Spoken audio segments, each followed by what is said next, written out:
Ladies and gentlemen, boys and girls, worshippers of all ages, welcome to YouTube. My name is SeaRaptor, and today we're bringing you a battle report from the deck of brand new Tier 10 Italian destroyer, Attilio Regolo.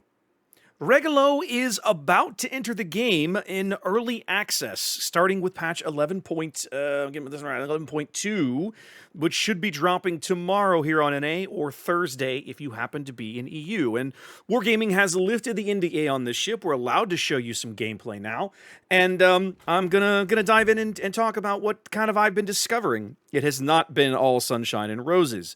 Regolo is not a bad ship, far from it, but there is a learning curve. I had a very rough time today picking up this ship for the first time, kind of trying to wrap my brain around how to play it, okay? So let me kind of talk you through some of what I've learned, what's been my experience in the ship so far, because for the first 3 to 4 minutes of this match, you're just going to see me jockey for position. While we're on that subject, let me explain to you why you're going to see me take the position that I do here in the middle of the game here as we spawn into northern waters.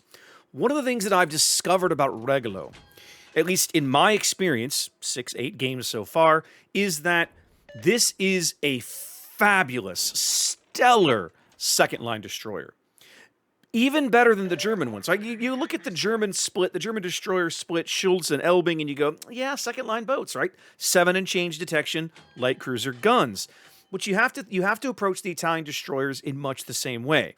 And this video is really about the relationship that I unspoken develop with this Shimakaze right in front of me. Because I decide very early on that that dude and I are going to be linked at the hip. Because what I have been struggling with all day in this ship is having people to spot for me and act as a bit of a tripwire in destroyer engagements, okay?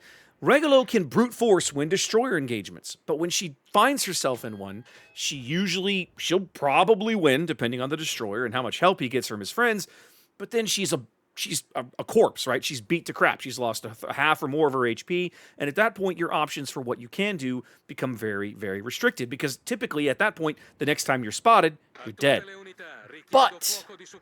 But what I'm discovering is if you pair Regolo with another destroyer, something stealthy, like this Shimakaze, for example, or even a legendary Gearing, or any number of other high-tier destroyers that have significantly better stealth, you can do some really amazing things. And you're going to see some of that here as the game develops.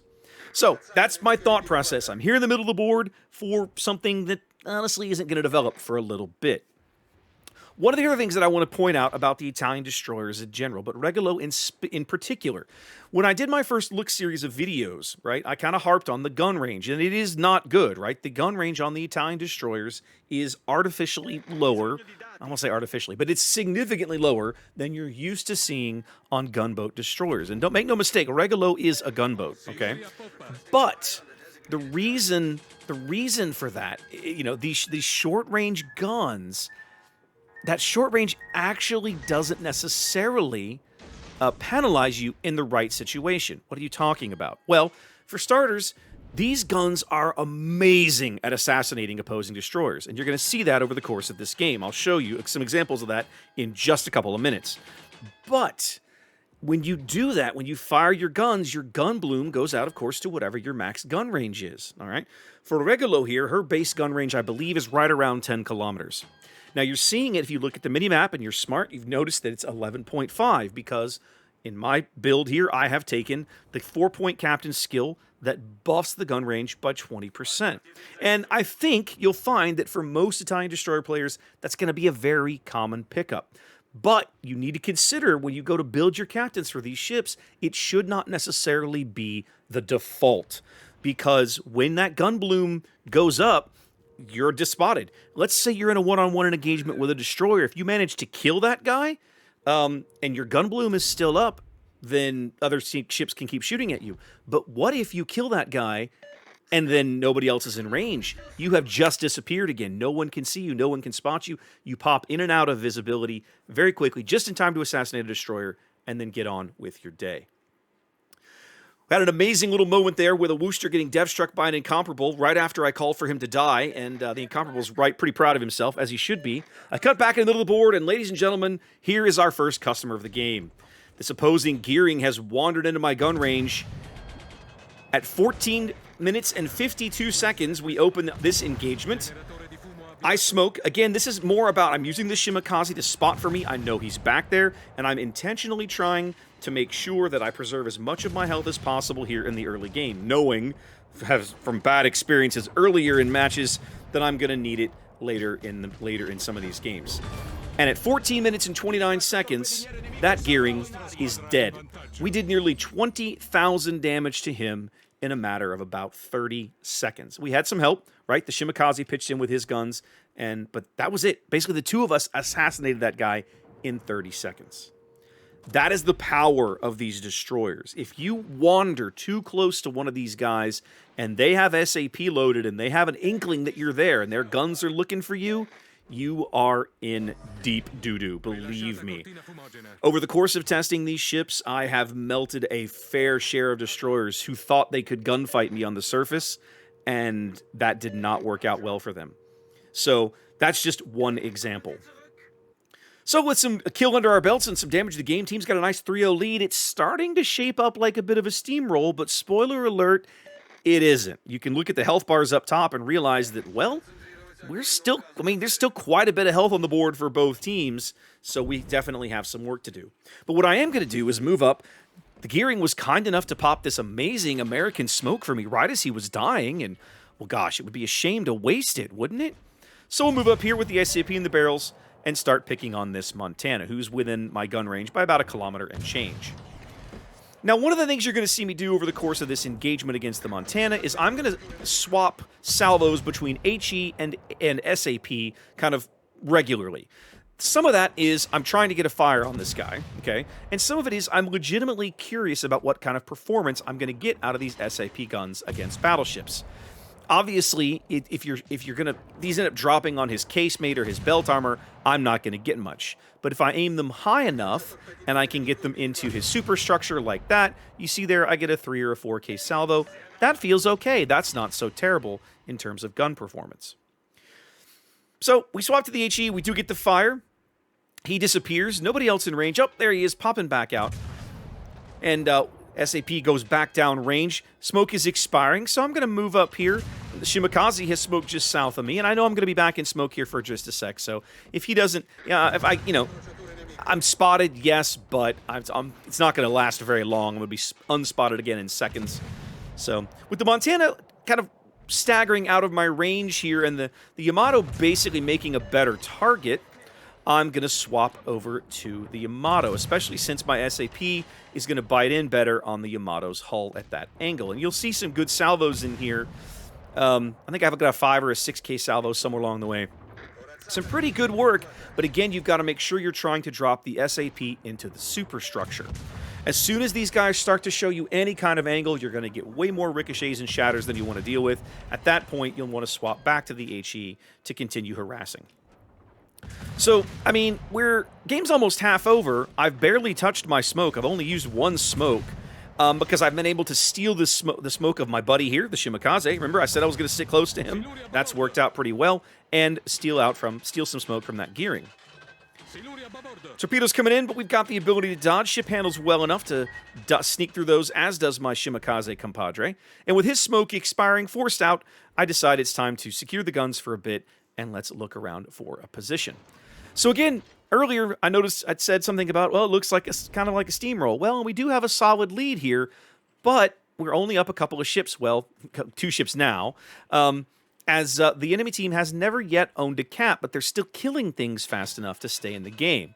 So if we're not careful, we'll find ourselves in a bit of a pickle, and we've got to stay frosty. Shimakaze and I, again, unspoken, decide, you know what, it's time to head over here to the west. That's where most of these remaining ships seem to be. Yamato's fleeing in that direction, Montana's out this way, and there is, of course, a Salem over here as well.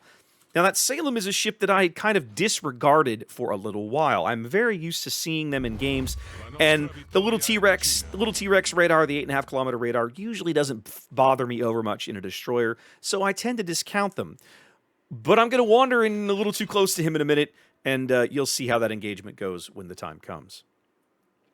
For now, though, just kind of proceeding west. Again, if anything, I should probably be playing behind this Shimakaze. what I did earlier in the game when I was starting off in the middle of the board, I intentionally played about 1.5 kilometers behind him, knowing that then as soon as, again, using him as literally a human tripwire, anything that he detects won't have picked me up yet, won't know that I'm there, and that'll give me the chance to get in a couple of good salvos probably before they're able to get their guns on me. Here, of course, we have managed to stumble into one of the opposing destroyers. It looks like they're surviving. Probably the Hayate is back there somewhere, I'm guessing.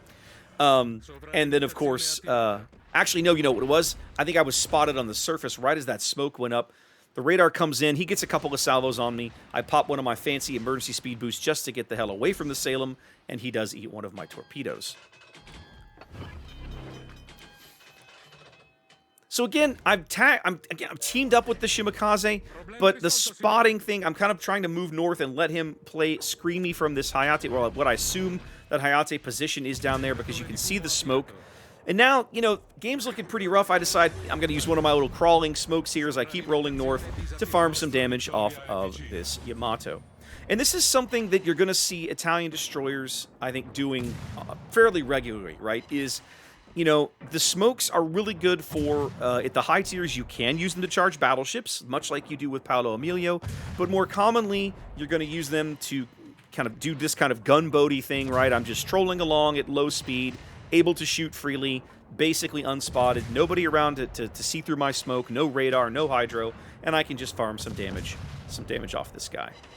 Now, I am making a bit of a mistake here. I am wandering a little too close to the Montana. There's the Hayate. I pick him up a little too late. I'm going to try to get my guns around. He's reversing. I lose sight. I take a pot shot. I don't think I get much out of this. Maybe a couple of shells. And here is one of the worst mistakes I make all game. I intentionally short these salvos on the Montana, knowing he's about to spot me, right? My detection is 7.2. My smoke expires. He sees me on the surface.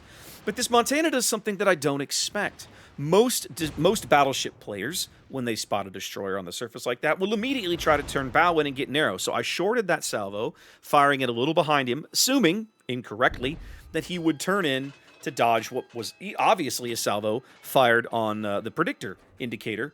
But this is one of those instances where firing on the predictor indicator probably would have gotten me some torpedo hits, and that's not what I did. The other thing I do is that I haven't really looked at the map. I'm thinking, oh, I need to cap. No, you have an 800-point lead. You don't need to cap. Get out of here. And so as he wanders into... Actually, that was the Hayate spotting me. I bail out of here, put this island in between me and the Montana, and now have an opportunity to pick up another kill against this Hayate. I've got SAP in the barrel. Bow on. That's not a great engagement for me, right? He'll bounce most of those. I put a few through the bow. Well, just the one full pin, it looks like. And I realize if he's going to keep going bow into me or not show me much of an angle, I'm going to have to swap to the HE. And that's fine because the HE is more than up to the task as the Vermont picks up a kill. I pick up a kill. We zero these guys out. And that is the game. Now, it took me a while to kind of wrap my brain around Attilio Regolo and get to a position where this is the kind of game result that I was able to generate, guys. So if you're going to pick up these Italian destroyers, you need to give yourself some time and a little bit of learning curve, all right? They are not like most other destroyer lines. They're just not. And you're going to have to, in my opinion, you're going to want to play around with them for yourself to decide whether or not you want the extra gun range and risk the extra gun bloom. These ships, I think, can be exceptionally good as destroyer assassins. The struggle then comes... what do you do when all the destroyers are dead? Let's assume for a minute you're really good at your job and you wipe out all the destroyers. Then what? Without enough gun range, you run the risk of not being a whole lot of not very useful in the rest of the game. And I think that's the dilemma that so many Italian destroyer aficionados are going to find themselves up against as they start down this particular tech tree. Anyway, guys, there's our quick battle report from Attilio Regolo. Go check out the first look video if you want to learn more about the ship. It hasn't changed very much in testing. Most of what I talk about there is still valid. Y'all be safe, wash your hands, and I'll catch you next time.